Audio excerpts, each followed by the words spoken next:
Fake out. Fake out. I got her.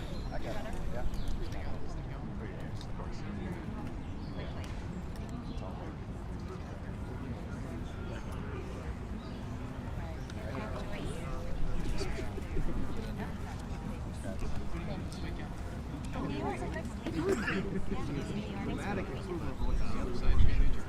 Wow. Wow. Oh, I'm sorry. I didn't see that.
Ladies and gentlemen, the President and Vice President of the United States.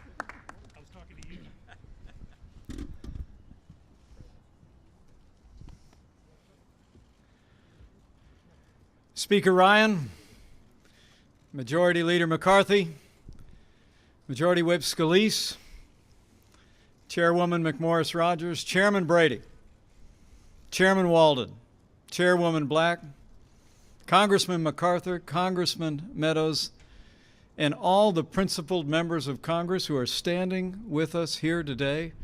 On behalf of President Donald Trump and the First Family, welcome to the White House.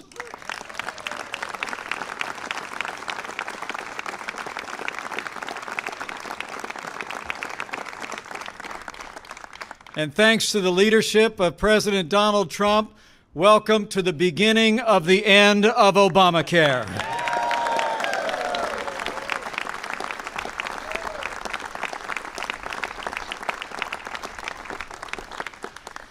It was March 2010, 7 years ago. Democrats passed a government takeover of health care. And at that time, Republicans in Congress promised the American people that law would not stand. Today, thanks to the perseverance, the determination, and the leadership of President Donald Trump and all the support of those gathered here, we've taken a historic first step to repeal and replace Obamacare and finally give the American people the kind of health care they deserve.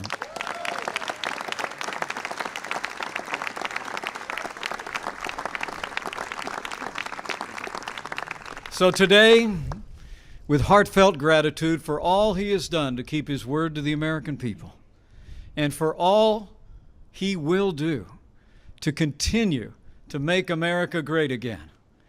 It is my high honor and distinct privilege to introduce to you the President of the United States of America, President Donald Trump.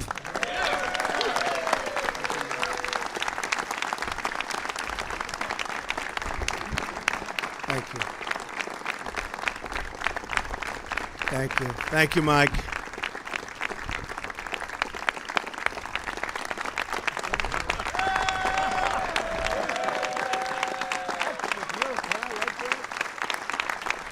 That's the group. Thank you. Thank you very much. This really is the group. What a great group of people. And they're not even doing it for the party. They're doing it for this country because we suffered with Obamacare. I went through 2 years of campaigning, and I'm telling you, no matter where I went, people were suffering so badly with the ravages of Obamacare. And I will say this, that as far as I'm concerned, your premiums, they're going to start to come down. We're going to get this passed through the Senate. I feel so confident. Your deductibles, when it comes to deductibles, they were so ridiculous that nobody got to use their current plan, this non-existent plan that I heard so many wonderful things about over the last 3 or 4 days after that. I mean, it's I don't think you're going to hear so much right now. The insurance companies are fleeing. It's been a catastrophe, and this is a great plan. I actually think it will get even better, and this is, make no mistake, this is a repeal and a replace of Obamacare. Make no mistake about it. Make no mistake. And I think most importantly, yes, premiums will be coming down. Yes, deductibles will be coming down. But very importantly, it's a great plan. And ultimately, that's what it's all about. We knew that wasn't going to work. I predicted it a long time ago. I said it's failing. And now it's obvious that it's failing. It's dead. It's essentially dead. If we don't pay lots of ransom money over to the insurance companies, it would die immediately. So what we have is something very, very incredibly well-crafted. Tell you what, there is a lot of talent standing behind me, an unbelievable amount of talent. That I can tell you. I mean it. And, you know, coming from a different world and only being a politician for a short period of time, how am I doing? Am I doing okay? I'm president. Hey, I'm president. Can you believe it, right? I don't know. I thought you needed a little bit more time. They always told me more time, but we didn't. But we have an amazing group of people standing behind me. They worked so hard, and they worked so long. And what I said, let's do this. Let's go out, just short little shots for each one of us, and let's say how good this plan is. We don't have to talk about this unbelievable victory. Wasn't it unbelievable? So we don't have to say it again. But it's going to be an unbelievable victory, actually, when we get it through the Senate, and there's so much spirit there. But I said, let's go out. We have a little list of some of the people. And I think after that list goes, if they don't talk too long, our first list, we're going to let some of the other folks just come up and say whatever you want. But we want to brag about the plan because this plan really, oh. Well, yeah, we may. But we're just going to talk a little bit about the plan, how good it is, some of the great features. I want to thank Paul Ryan. He has worked so hard. And I was joking. I said, you know, Paul, for the last week I've been hearing Paul Ryan doesn't have it. It's not working with Paul Ryan. He's going to get rid of Paul Ryan. Then today I heard Paul Ryan's a genius. He's come along. You know, the groups have all come together. We have the Tuesday group. We have so many groups. We have the Freedom Caucus. And they're all great people. But we have a lot of groups. But they all came together. Really, Paul, I'd say in the last 3-4 days, especially in the last day. I see Mark and I see Kevin. I see so many people, Jim. We just have developed a bond. This has really brought the Republican Party together. As much as we've come up with a really incredible health care plan, this has brought the Republican Party together.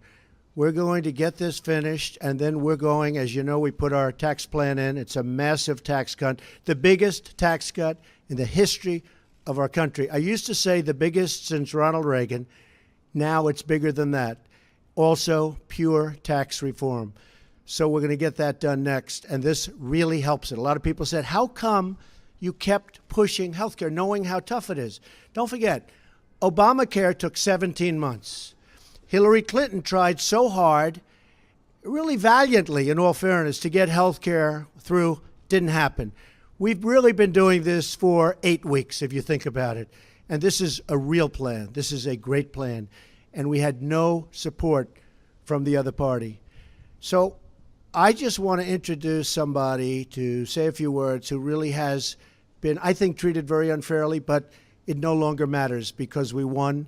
And we're going to finish it off, and we're going to go on to a lot of other things. And we are going to have a tremendous 4 years, and maybe even more importantly, we're going to have a tremendous 8 years. But we're going to start off with just a great first year. And Paul Ryan, come up and say a few words. Congratulations on a job well done. You get thick skin in this job. Thank you.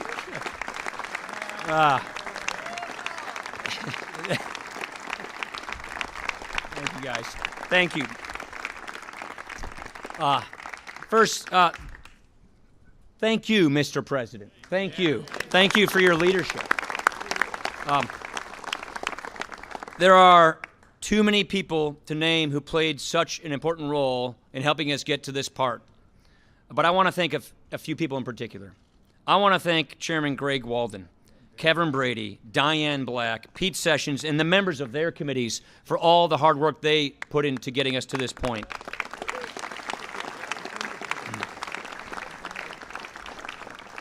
I want to thank all the other members who contributed to making this the best bill possible. It really was a collaborative, consensus-driven effort.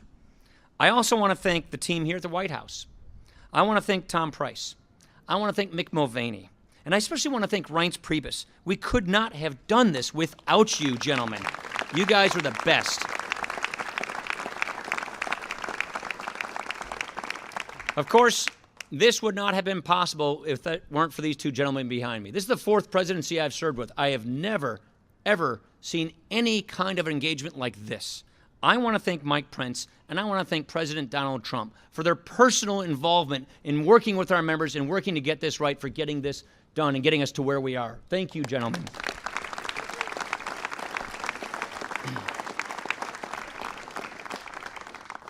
Today was a big day, but it is just one step in this process, an important step. We still have a lot of work to do to get this signed into law. And I know that our friends over in the Senate are eager to get to work. They are.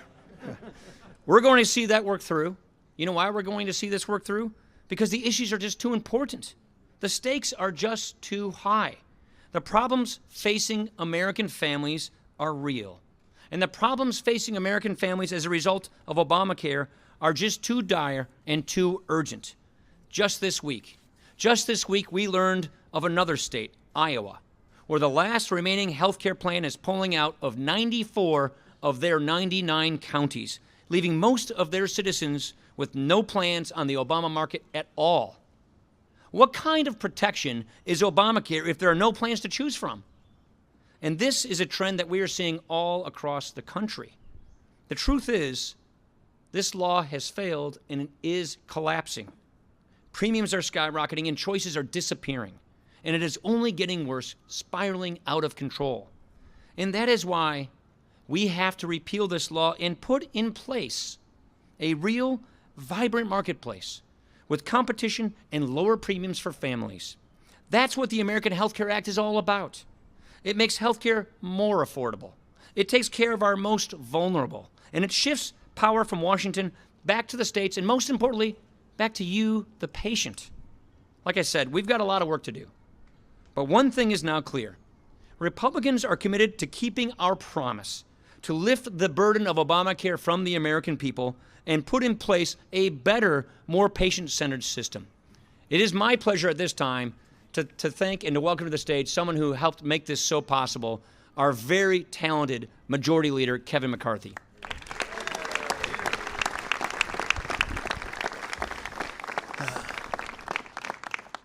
remember the very first time I came down here to see the new president, President Trump. We talked about health care. You know what the president said? He said, let's not make this partisan.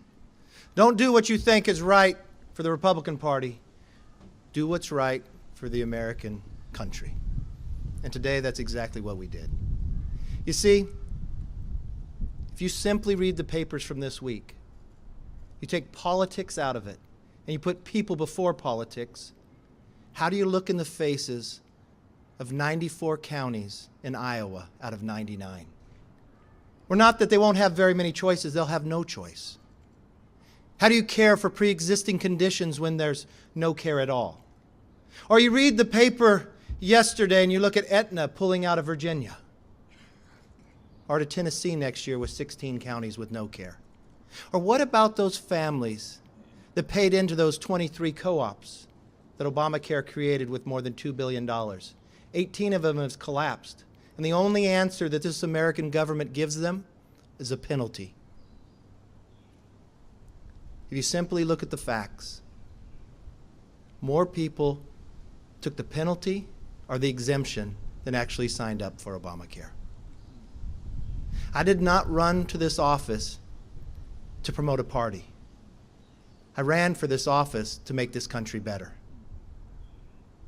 Yeah, and it would be easy to say no. It would be easy to watch it collapse. But I can't look at those families. I don't think that's right. And that's the exact message I got from this administration. So, Mr. President, I want to thank you. I want to thank you for your leadership. I want to thank the Vice President. You know, I've only been through a few presidents, but I've never seen someone so hands-on. Walk into my office yesterday morning, they say the president's calling again. I pick up the phone. I happen to be the majority leader, the former whip. I know my members well. The president gives me a list of who he thinks I would be best to talk to on the list. And he was right. And Mr. President, they all voted for the bill.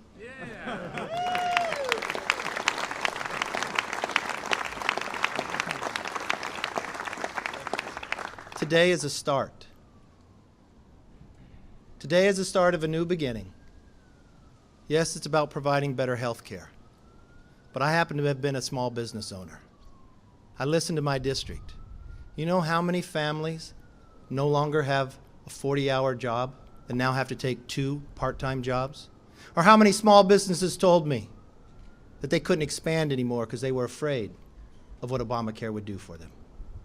We are going to unshackle, build an economy, let people have greater choice in their health care, and protect pre-existing conditions. And I thank you for that work. I want to call up. I was this job before being majority whip.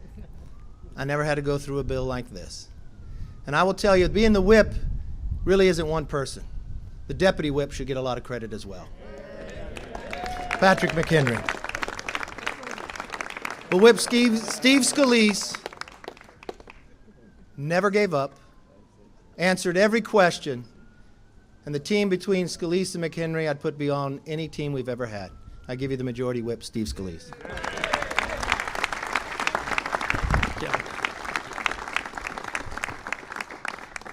Today we took the first step toward rescuing families from the failures of Obamacare. We've been seeing it play out all across the country. This isn't some hypothetical discussion. You see families struggling in every part of our country. I hear from families all the time in my district in Southeast Louisiana sharing with me stories of double-digit premium increases every single year. When we had the 27.5-hour markup before the House Energy and Commerce Committee, longest, they said, in the history of Congress, to pass this bill out of committee, we had a long and important discussion about healthcare policy in America and how this isn't about achieving some kind of political goal. It's about families who are struggling under the weight of this law that doesn't work.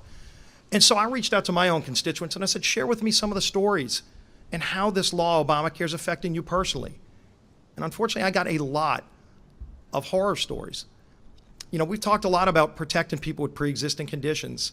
in the context of this bill. And there are so many things, multiple layers in our bill that we passed today that not only protect people with pre-existing conditions, but actually focus real targeted money on lowering premiums for families with pre-existing conditions. And so during the committee hearing, might have been around 3 in the morning, I shared a story of one of those constituents, Chris from Slidell, who sent me a letter and talked about their family having pre-existing conditions. They have a family member with pre-existing conditions, and how because of the problems of Obamacare, they're paying double-digit increases. But this is the real story for families that have pre-existing conditions that are truly being hurt by Obamacare. One of the untold stories are the dramatic increases in deductibles. So there are a lot of families across the country that have over $10,000 deductibles. Now, for most people, that means they really can't even use the health care that they have in Obamacare. And so what Chris told me was, not only when we go to the doctor do we have to pay so much for our premium, but almost everything we do we're paying out of pocket because we've got such a large deductible. So basically, I'm paying a lot of money for a health care plan that doesn't work for me. Please provide relief for my family. We hear these stories over and over. And what's been so encouraging about this debate is that from the very beginning, every member of Congress that's been involved in trying to get this bill passed has been focused on 2 main things. And the first one is lowering premiums for families that are struggling. And the second is making sure that patients and doctors are the ones that make their own healthcare decisions.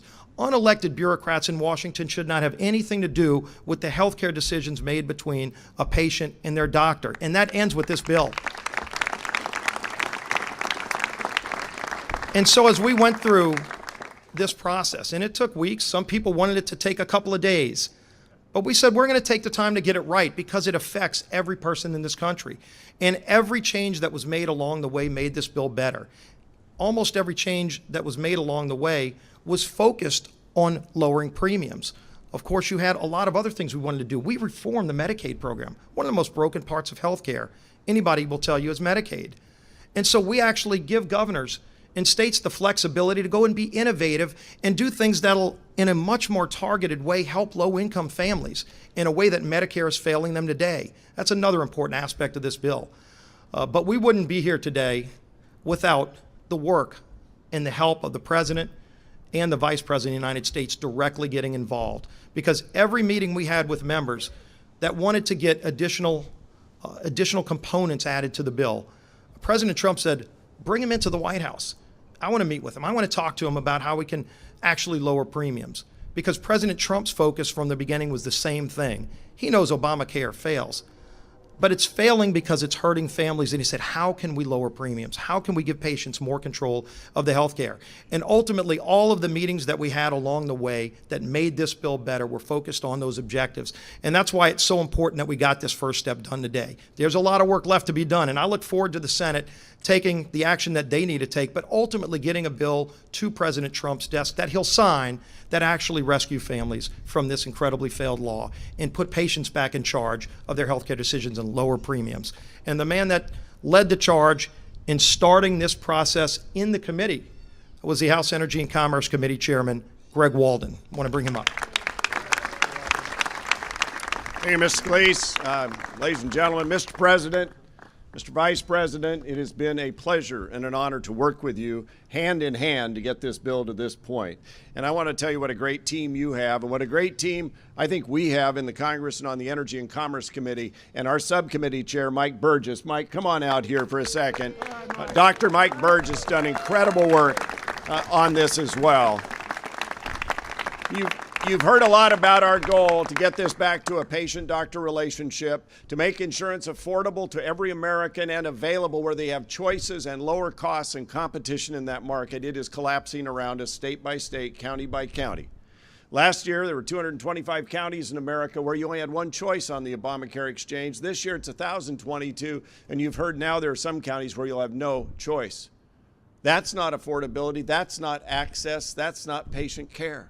That is what we're trying to reform in this legislation. You heard about Medicaid reform.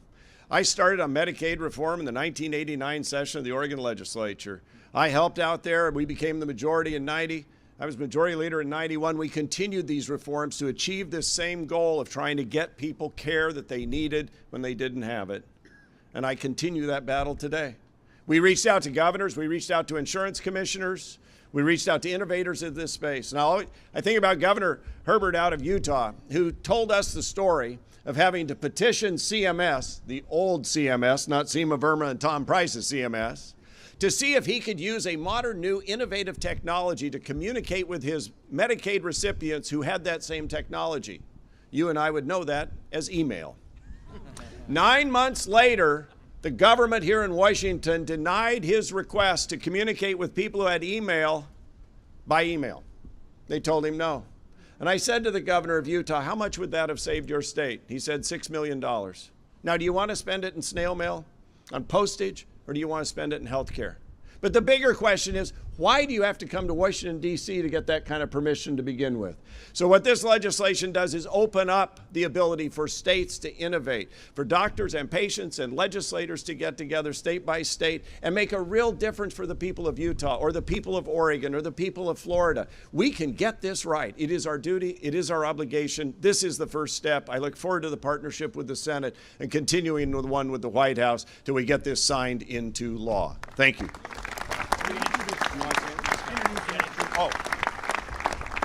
And now it's my great pleasure to introduce the chairwoman of the Budget Committee, the chair who put us on this task, a nurse, an incredibly capable legislator, Diane Black. Thank you. Thank you, Greg.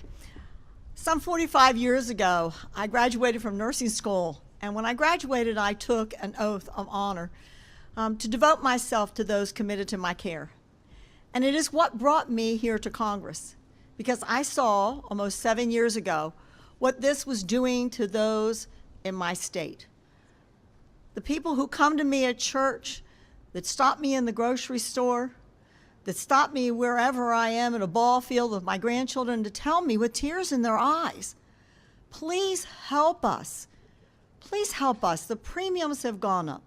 The deductibles are so high we cannot even get the care even if we pay our premiums. It was breaking my heart and has been breaking my heart over those last 7 years now that I've been hearing this. And so this is a great day for us. This is just the beginning.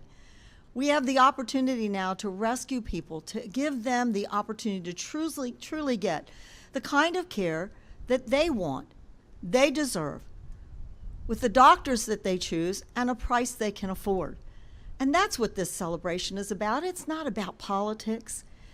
It's about looking those people in the eye. The people that were thrown off of their care in our state, 28,000 people lost their care in our risk program in one day, just like that. And this is a great day. It's just the beginning. There's still more to be done. I'm hopeful that the Senate is even going to make this bill better. There's so many people to thank. A lot of them are standing back here, but most of all, I want to say thank you to Mr. President and Mr. Vice President for being engaged, for giving an opportunity for our members to feel they're being heard, and at the end of the day, to get a product that's really going to work for the American people. That's what this is all about. And now it's my honor to bring to the podium my chairman of Ways and Means, Representative Brady.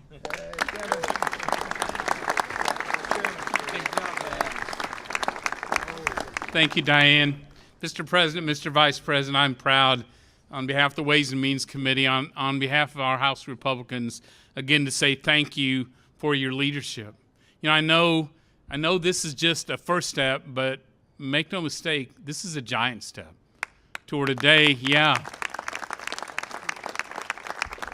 toward the day when Americans aren't struggling under $1 trillion of tax hikes that hurt small businesses, that land on families, that drag our economy down, that hurt patients. Under this new law, it's gone. We take a giant step toward a day when Americans aren't forced to buy health care they don't want and can't afford. And small businesses are no longer forced to offer health care their workers can't afford either.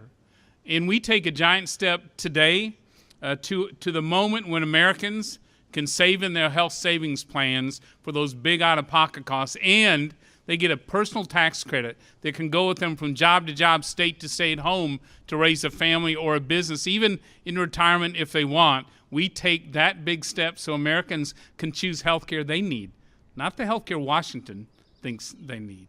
So this is a giant step forward, and I'll finish with this. we know you have some big plans on tax reform. Bold plans.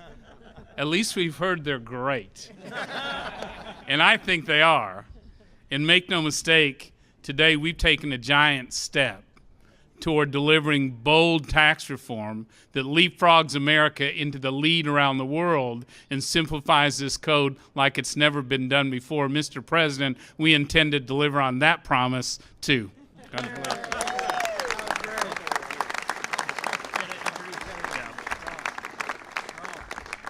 And I'm proud to introduce my friend from North Carolina, the leader and the chairman of the Freedom Caucus, who stayed at the table, worked to bring our conference together, Mr. Mark Meadows.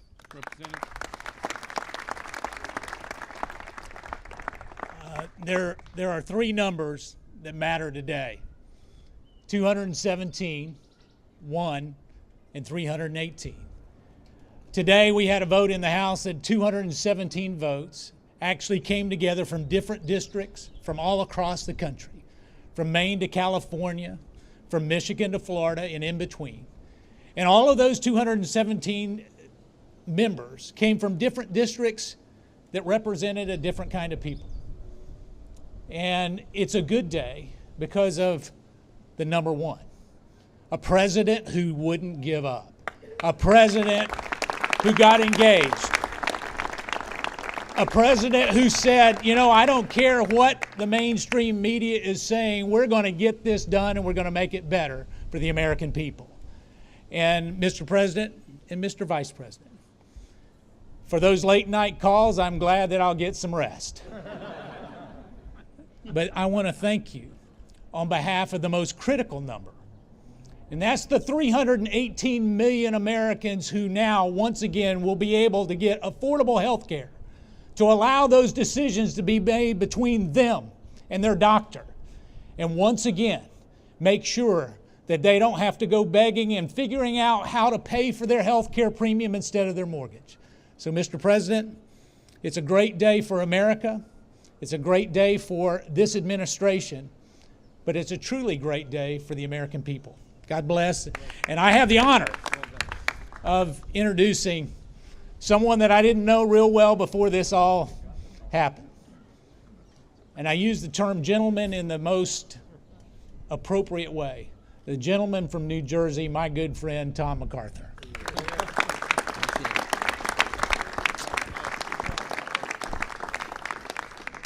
Well, thank you, Mark, and hello, friends. I have said from the beginning of this long process that this has to be about people, not about politics. I watched my dad, who I love very much. He's in the latter stage of Alzheimer's now, but I watched him all my life working 3 jobs to pay off medical bills because he had no insurance when my mother died of cancer when I was 4. He paid those bills off when I was in college. I remember the day he called me and told me he had finally lifted that burden, and I was proud of him. I'm very thankful to have had a small part in moving a bill forward that will help every American be able to afford insurance so that nobody has to endure that.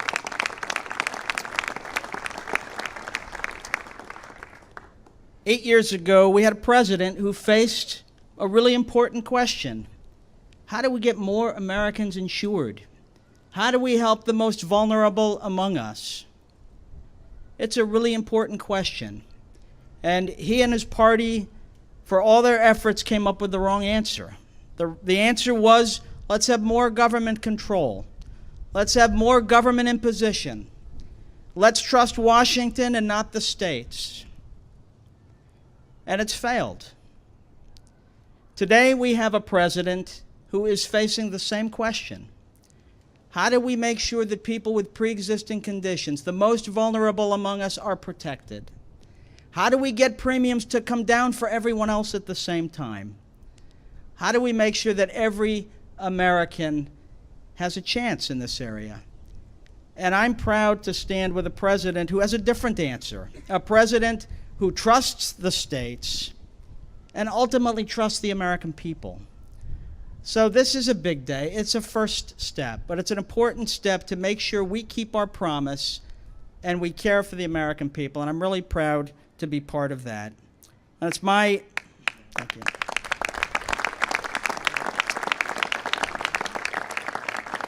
It's my honor to invite up the director of CMS, the administrator, Seema Verma. Well, thank you, and congratulations to the president, the vice president, the speaker, and all the Republican leadership and all the Republicans in the House. Thank you for what you did today. You know, I've spoken to a lot of moms across the country like me, and they are so concerned about the rising cost of health care, paying for expensive premiums and high deductibles, having an insurance card that they can't use because it's still unaffordable. And what happened here today was an important step towards addressing that problem, so thank you. And for the Medicaid program, I've worked in the Medicaid program for over 20 years. The Medicaid program is our aged, our blind, pregnant moms, kids, disabled, and the poor.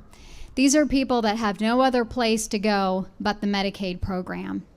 And the status quo in the Medicaid program is not acceptable. We can do better. And the big step that was taken today is a very important stride towards making that program work better, towards giving governors the flexibility to design programs that are innovative and actually improve health outcomes. I'm so excited about this big step forward, and I think it's a great day for our country. So thank you for everybody that was involved in this.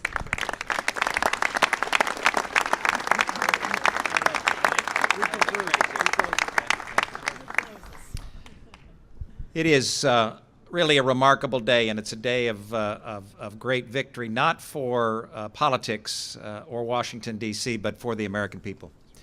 Mr. President, you understand and appreciate the importance of teams and teamwork. This is a remarkable team that is assembled here that is trying to address one of the real conundrums and challenges that this nation has. And that is how to make certain that we are able to provide the kind of quality care for every single American. But great teams don't just come together, they need great leaders. And so I want to thank you from the bottom of my heart for the privilege of being on your team, and thank the Vice President and you for what you've done to date to make certain that this program moves forward. And we've gotten to this point right now because the men and women behind us have acted upon principle. And it's the principle that patients and families and doctors ought to be making medical decisions and not Washington, D.C. It's the principle that our health care system ought to be accessible for everybody and affordable for everybody and of the highest quality, and empower patients through transparency and accountability and choices. That's the kind of principle that these men and women act upon. And I know that's the kind of principle that the Senate will bring to the table as they move forward and deal with this piece of legislation. And I can't wait for the day, Mr. President, where we're able to come back to the White House and we're able to gather with you as you pick up that pen and sign that piece of paper that will move us in a direction that will provide for patient-centered health care for every single American. God bless you.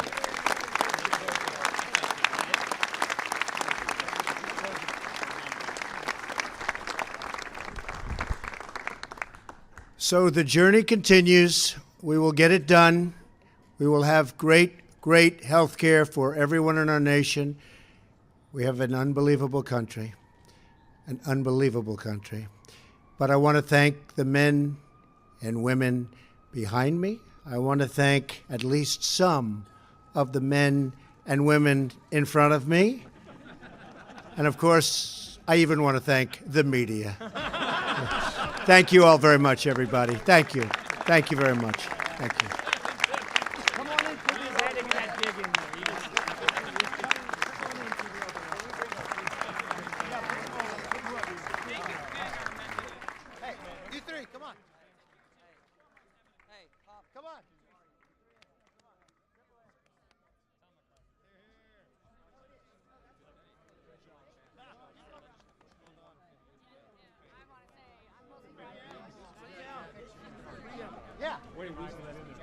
What's that?